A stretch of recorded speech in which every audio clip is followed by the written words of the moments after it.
Bismillahirrahmanirrahim. Assalamualaikum warahmatullahi wabarakatuh.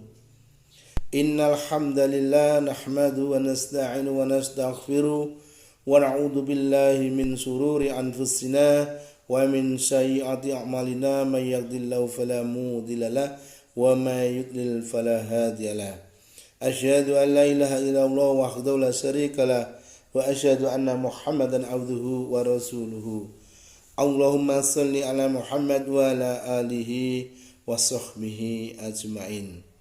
Qaulahu ta'ala fil kitabil karim, a'udzu billahi minasy syaithanir rajim. Bismillahirrahmanirrahim. Ya ayyuhalladzina amanu dkhulu fi silmi kaffah wa la tattabi'u khutuwatis syaitan innahu lakum aduwwum mubin. Al-ayah. Kaum muslimin wal muslimat, keluarga besar SMP Negeri 4 Surakarta yang berbahagia.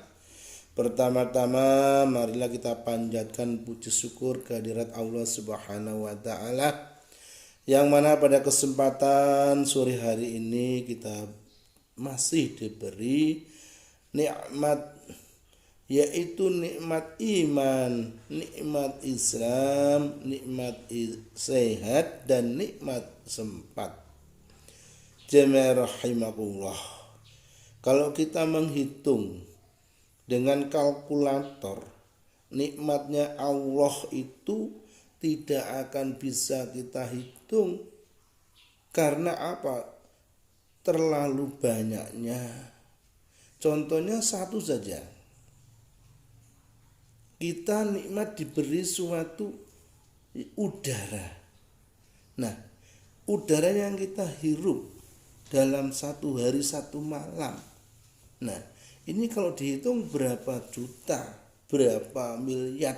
Nah, itu satu hari, 2 hari, dan seterusnya sampai kita meninggal. Berapa itu yang kita terima dari Allah? Maka dari itu tidak pantas kalau kita tidak takwa kepada Allah Subhanahu wa taala. Nah, untuk itu seperti yang kami bacakan tadi, ayat Allah di surat Al-Baqarah ayatnya 208, ya ayyuhalladzina amanu, he wong-wong kang padha iman. Nah, ini ditujukan kepada orang yang iman. Kalau orang-orang yang tidak iman tidak akan mau. Maka walaupun kita itu secara bukti kita itu Islam, tapi belum iman, maka tidak akan bisa melakukan ini. Apa? Udkhulu fisilmi kafah. Masuklah fisilmi kafah, fisilmi, yaitu secara dalam Islam kafah, keseluruhan. Nah, ini artinya apa? Kalau kita masuk Islam secara kafah, keseluruhan, mulai dari bangun tidur sampai mau tidur lagi, maka apa yang terjadi di situ? Banyak permasalahan-permasalahan saat kita bangun, saat kita bekerja, saat kita di jalan, dimanapun kita akan menemukan sebuah permasalahan.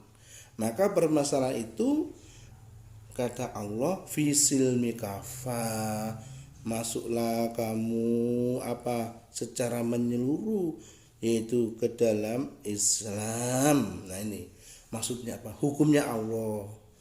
Kalau waktunya sholat, kalau waktunya zakat, kalau waktunya sedekah.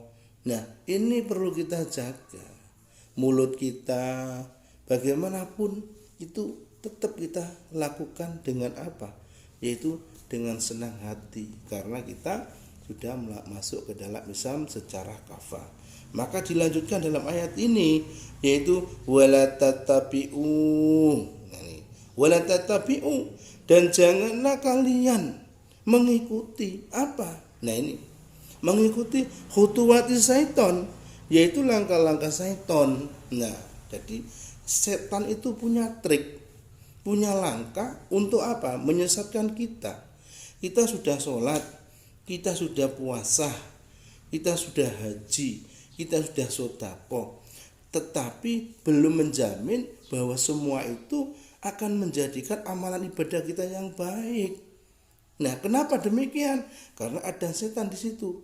Kalau setan sampai mengganggu kita, mengajak kita untuk berbuat riya, maka puasa kita, sodako kita, sholat kita, semuanya tidak ada nilainya di hadapan Allah. Maka di sini jelas dikatakan innahu. Nah, apa innahu? Sesungguhnya ia lakum, bagi kamu semuanya adawum mubin, yaitu musuh yang nyata. Jelas musuh yang nyata. Jadi jamaah rahimakumullah, jamaah yang dirahmati Allah, mari kita benar-benar menjaga apa yang dijaga, semua ibadah kita kepada Allah yang sudah kita lakukan, puasa kita, sedekah kita, dan lain sebagainya. Itu kita jaga supaya apa? Tidak disesatkan oleh setan. Apa itu penyesatannya? Yaitu namanya penyakit riya. Kalau sudah kita penyakit riya untuk di alam, ya ini, kayak puasa Senin Kemis bagus, kayak sedekahnya bagus. Ini hanya pengalaman dari apa? Yaitu dari manusia. Nah, inginnya seperti di alam. Maka kalau ingin di alam oleh manusia, sedekahnya, puasanya, apapun kebaikan kita tidak ada artinya di depan Allah. Maka di sini kalau kita mundur kembali, yaitu ke surat Al-Baqarah, yaitu apa? Yaitu ayatnya 45, wasta'inu bisobri wasolah, wasta'inu, dan mohonlah pertolongan kepadanya. Nah, artinya apa? Semua yang sudah kita lakukan, permasalahan yang kita hadapi, mari kita mohon pertolongan kepada Allah Subhanahu wa taala.